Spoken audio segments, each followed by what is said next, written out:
La nación de Israel se funda como Estado moderno el 14 de mayo de 1948, y desde entonces se ha dado la tarea de recuperar y defender su tierra, simplemente ejerciendo su derecho a existir, y en el proceso ha tenido que experimentar varias guerras. No deja de asombrar la vigente y latente aversión contra Israel a lo largo de toda su historia. El pueblo hebreo ha sido objeto de persecución y beligerancias injustas por siglos, por pueblos y civilizaciones del pasado como del presente y sin duda del futuro. Todo parece indicar que los judíos llevan el estigma de ser el pueblo escogido por Dios, y de alguna manera eso infiere, directa o indirectamente, en la percepción y el trato que el mundo les da. Jerusalén se ha convertido en piedra pesada para las naciones. No por nada, siempre ha sido, es y será la ciudad más codiciada y disputada del mundo. Zacarías 12:3. Breve cronología de las guerras de Israel. 1948-1949, la primera guerra árabe-israelí. Países implicados: Egipto, Irak, Líbano, Siria y Transjordania. Todos ellos forman una coalición para atacar alevosamente a Israel en respuesta a la Declaración Universal de Independencia de este Estado, llevada a cabo el 14 de mayo de 1948.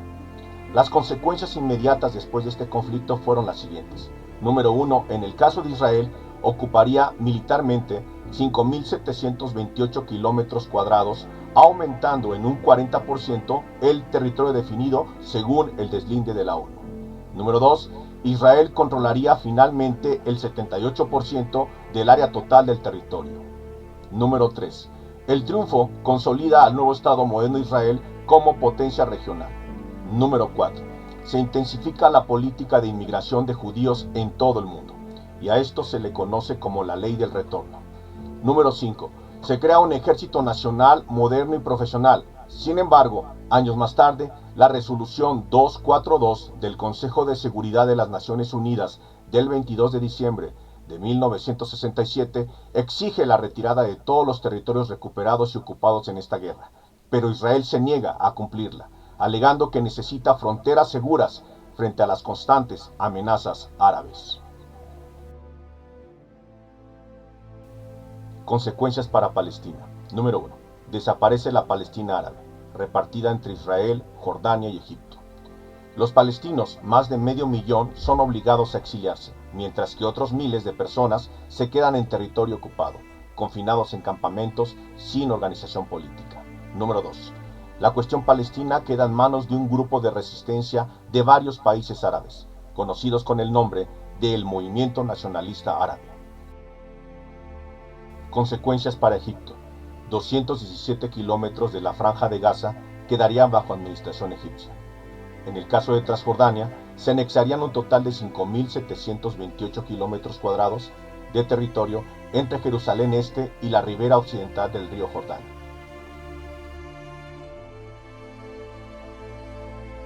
(1956) Crisis del Canal de Suez. Países implicados: la alianza de Francia, Israel y Gran Bretaña contra Egipto.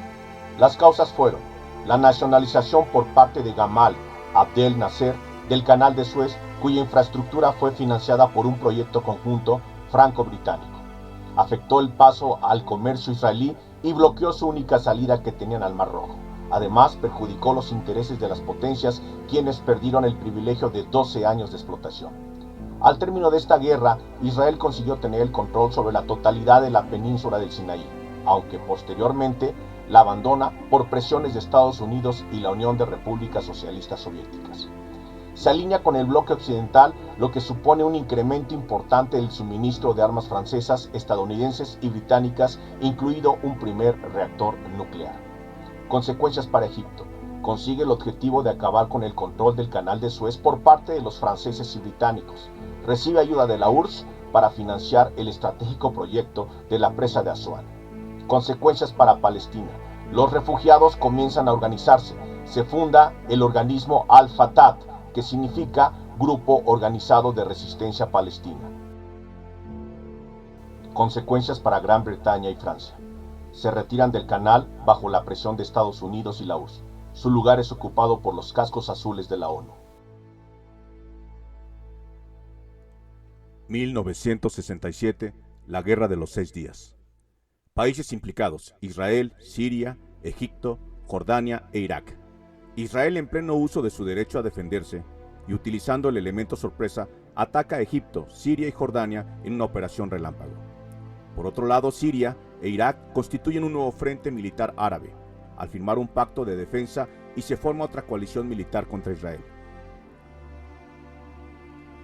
El balance de este conflicto nos reporta más de 11.000 prisioneros de guerra, 15.000 muertos y 50.000 heridos. Las consecuencias para Israel son las siguientes. Número 1. La ocupación de la totalidad de Gaza, Cisjordania, la península del Sinaí, el este de Jerusalén y los altos del Golán en Siria. Un total de 45.000 kilómetros cuadrados. Número 2. Reconocimiento por el Consejo de Seguridad de la ONU de los derechos a la soberanía y a la integridad del Estado de Israel. Las consecuencias para Palestina son las siguientes. Número 1. Se logra la autonomía de la OLP con respecto a la postura y decisiones de los países árabes, sobre todo de Egipto. Número 2. Gran parte de los palestinos que viven en Jordania emigran al Líbano. Número 3. Aumenta la actividad terrorista palestina. Las consecuencias para los países árabes. Número 1. Destrucción de sus ejércitos. 2. La derrota supone el final de Nasser y de su intento de modernización del mundo árabe. Las consecuencias para Jordania. Número 1. Consigue la salida de los grupos guerrilleros palestinos de las ciudades y su reubicación a lo largo del Jordán. Número 2. Reconoce como único representante legal de los palestinos a Yasser Arafat. 1973, Guerra del Yom Kippur. Egipto y Siria atacan a Israel con el apoyo de Irak, Jordania y la Unión de Repúblicas Socialistas Soviéticas. Las causas son las siguientes. Egipto, en afán de venganza, pretende recuperar el Sinaí. Siria reclama los altos del Golán. Y Jordania ejerce sus políticas expansionistas. Consecuencias para Israel. Conserva las posesiones que había conseguido en 1967. Consecuencias para Palestina. Líbano se transforma en la plataforma de sus acciones bélicas contra Israel, porque ya no puede operar desde Jordania. Consecuencias para Egipto. Consigue estabilizar su frontera al este del canal, lo que más tarde le ayuda a negociar la paz en términos de igualdad con Israel.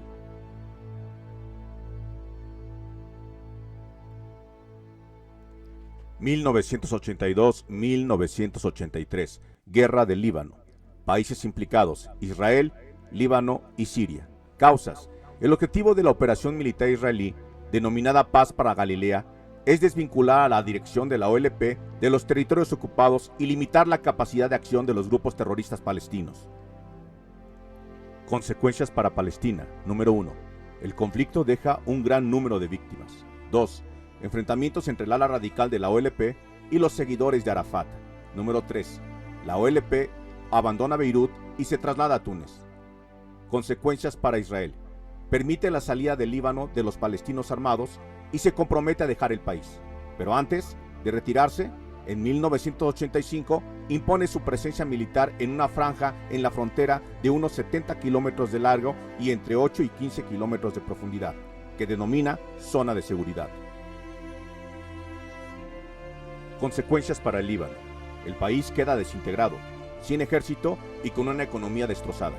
En junio de 1983 firma un acuerdo con Israel, a cambio del final del estado de guerra y de la retirada israelí del sur del país.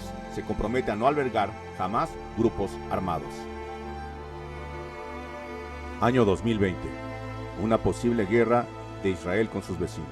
Origen.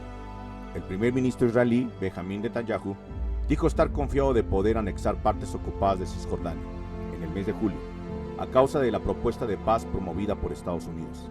El plan de paz de Trump reconoció el derecho de Israel sobre todo Judea y Samaria, lo que se conoce con el nombre de Cisjordania, y prometió reconocer la soberanía israelí sobre las comunidades judías allí y en el Valle del Jordán.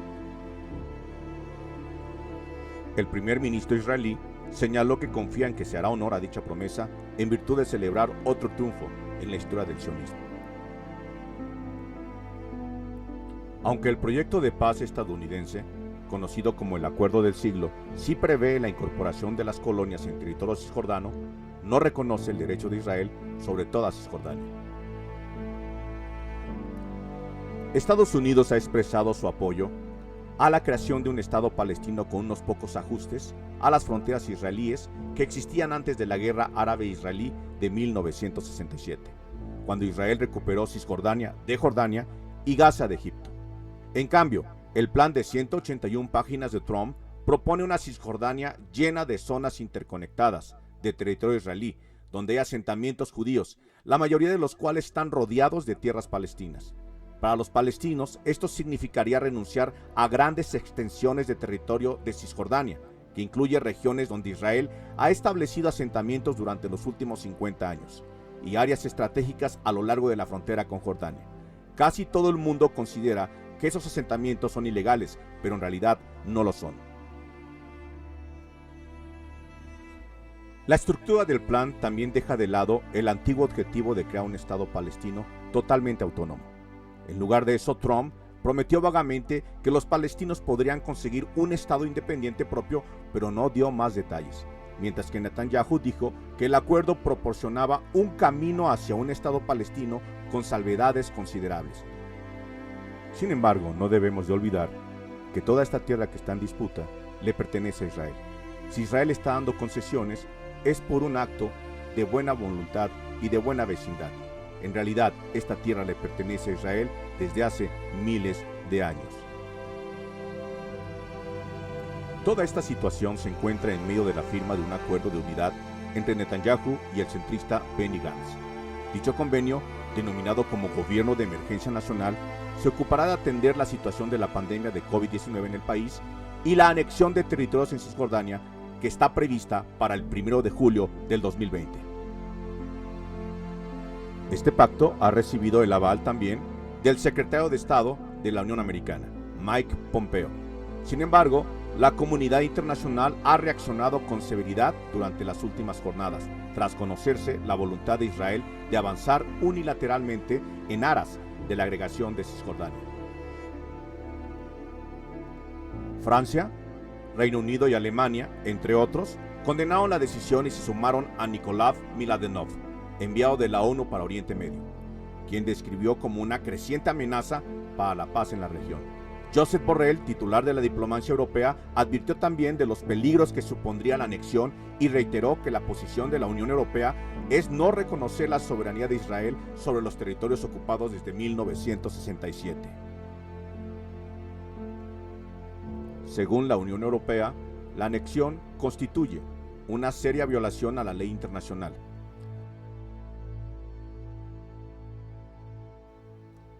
Hanan Ashrawi, miembro del Comité Ejecutivo de la Organización para la Liberación de Palestina, la OLP, agradeció las declaraciones de la comunidad internacional en contra de las determinaciones de Netanyahu e instó a tomar medidas concretas y preventivas.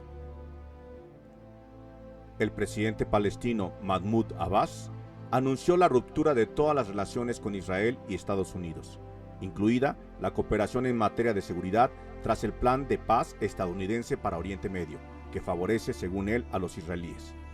Abbas, que hizo estas declaraciones en El Cairo durante una reunión extraordinaria de la Liga Árabe, convocada por él, había anunciado en julio del 2019 su intención de no cumplir los acuerdos suscritos con Israel tras un recrudecimiento de las tensiones, aunque no cumplió sus amenazas. El presidente de la Autoridad Palestina aseguró categóricamente que no habrá ningún tipo de relación ni con los israelíes ni con los estadounidenses, ni siquiera en materia de seguridad, a la luz del plan develado por el presidente Donald Trump. Por otro lado, la Liga Árabe rechazó oficialmente la oferta de la Casa Blanca. Argumentaron que este plan no respeta los derechos fundamentales ni las aspiraciones del pueblo palestino, afirmaron los dirigentes árabes, quienes se comprometieron a no cooperar con Washington en su implementación.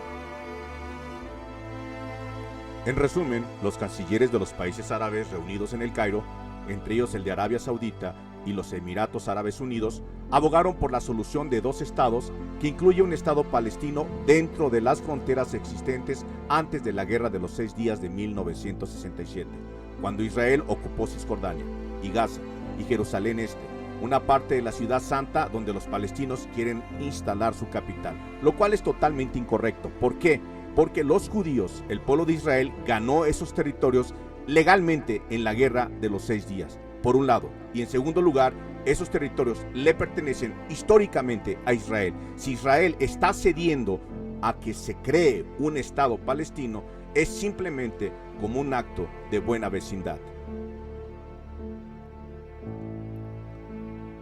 Durante todo el mes de junio se ha incrementado y generalizado el rechazo absoluto contra la anexión israelí, fechada para este 1 de julio del 2020. Los israelitas simplemente estarían ocupando la tierra que les pertenece, y esto bajo los siguientes derechos. Número 1. Derecho divino. Toda la tierra es de Dios. Esto lo podemos encontrar claramente en el Salmo 24, versículo 1. En este caso específico, Dios le otorga la tierra de Canaán, mejor conocida como la tierra prometida, a la descendencia de Abraham perpetuamente. Esto lo encontramos en Génesis capítulo 12, versículo 7 y Génesis capítulo 17, versículos 7 y 8. Dentro de este punto explicaré qué significa el término Canaán, que no es otra cosa que la denominación antigua de una región de Asia Occidental, situada entre el mar Mediterráneo y el río Jordán, y que abarcaba parte de la franja sirio-fenicia, conocida también como el Creciente Fértil. En la actualidad se corresponde con Israel, Palestina, la franja de Gaza y Cisjordania, la zona occidental de Jordania y algunos puntos de Siria y Líbano. Sus límites comprenderían desde la antigua Gaza al sur hasta la desembocadura del río Orantes al norte, englobando todas las tierras no desérticas del interior hasta una profundidad de unos 150 kilómetros, desde la costa del mar Mediterráneo hasta algunos kilómetros más allá de la ribera oriental del río Jordán.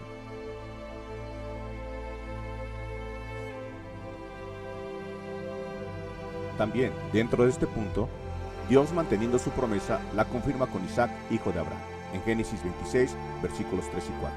Y posteriormente hace lo mismo con Jacob, hijo de Isaac, en Génesis 28, versículos 13 y 14. Y de Jacob, es decir, Israel, provienen las 12 tribus de Israel y por ende el pueblo judío. Por lo tanto, la tierra de Canaán es definitivamente de Israel, desde hace miles de años. Y esto lo podemos corroborar en Génesis 13, 14 y 17 y Génesis 15 del 18 al 21 y por último Éxodo 23, versículo 31. En conclusión, el territorio otorgado por Dios a su pueblo Israel, descrito detalladamente en las Sagradas Escrituras, la tierra prometida abarca la totalidad de lo que hoy en día son los actuales Israel, Jordania y Líbano, la mayor parte de Siria, la mitad de Irak, la costa oriental egipcia y el norte de Arabia Saudita.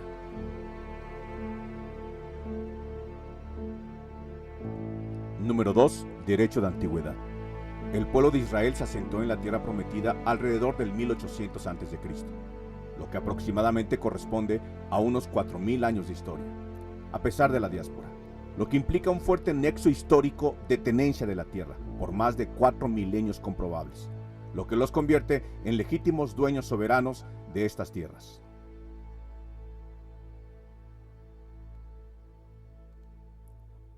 Finalmente, es obvio que muchos pueblos han ocupado estas tierras a lo largo de la historia, antes que Israel y cualquier país de la comunidad árabe. Pero ese no es el punto. Lo que debe ser expuesto y entendido por la comunidad internacional es que la nación de Israel ocupó esos territorios antes de cualquier nación árabe. Por lo tanto, ellos son los legítimos dueños sin lugar a dudas, además de que existe suficiente material historiográfico que lo respalda.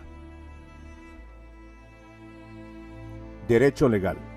El Convenio de Ginebra relativo a la protección de personas civiles en tiempo de guerra, comúnmente conocido como Cuarto Convenio de Ginebra y abreviado con las siglas GC4, se aprobó en agosto del año de 1949 y define la protección humanitaria para los civiles en una zona de guerra y prohíbe la práctica de la guerra total.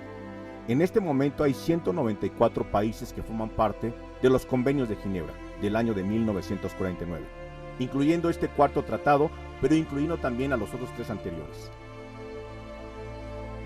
En su artículo 2 establece que los signatarios están obligados por el convenio, tanto en la guerra, conflictos armados, en la guerra que no ha sido declarada y en la ocupación del territorio de otro país. Desde octubre de 1967, Israel ha asumido consistentemente la posición de que el Cuarto Convenio de Ginebra no es aplicable de jure, es decir, de derecho, a la ribera occidental y a la franja de Gaza, Al sostener esta posición, Israel se ha basado en la teoría del sucesor ausente. Esta teoría está basada en una interpretación viable del artículo 2 común de los Convenios de Ginebra, que cita: aparte de las disposiciones que deben entrar en vigor ya en tiempos de paz, el presente convenio se aplicará en caso de guerra declarada o de cualquier otro conflicto armado que surja entre dos o varias de las altas partes contratantes, aunque una de ellas no haya reconocido el estado de guerra. El convenio aplicará también en todos los casos de ocupación total o parcial del territorio de una alta parte contratante, aunque tal ocupación no encuentre resistencia militar. De la teoría del sucesor ausente se deriva el derecho de ocupación beligerante, y se argumenta que estos territorios no eran parte de Jordania ni de Egipto antes de 1967. Por consiguiente, es totalmente inaplicable el Cuarto Convenio de Ginebra.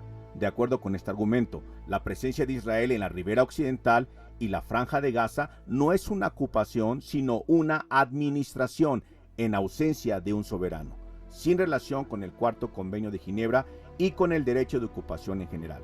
En conclusión, Israel cuenta con suficientes elementos para ocupar, anexar y defender su tierra de cualquier intervencionismo extranjero y ejercer la libre autodeterminación como Estado libre y soberano. En este momento histórico, julio del 2020, el Estado de Israel ha aplazado la ocupación de Cisjordania. Sin embargo, no quede la menor duda que en cuanto se concluya la prórroga y se inicie la anexión y ocupación territorial, tendremos una respuesta beligerante por parte de las naciones árabes y de los grupos terroristas que los respaldan, en un acto de panarabismo infame e ilegal. Solo es cuestión de tiempo, es prácticamente una garantía que se va a suscitar un conflicto bélico en Medio Oriente. Todas las naciones árabes y los grupos terroristas han manifestado que van a atacar a Israel en caso de que Israel inicie sus políticas anexionistas. Es obvio que esta guerra va a ser inminente, rápida, en Medio Oriente en los próximos meses. Y todo esto es parte del principio de dolores de Mateo 24. Israel va a ser atacada, hay una guerra inminente a las puertas estos próximos meses, es el principio del fin y debemos estar listos. Es una señal clara de los últimos tiempos. Nosotros somos la generación que va a presenciar el retorno de Cristo y el fin de la historia de esta humanidad.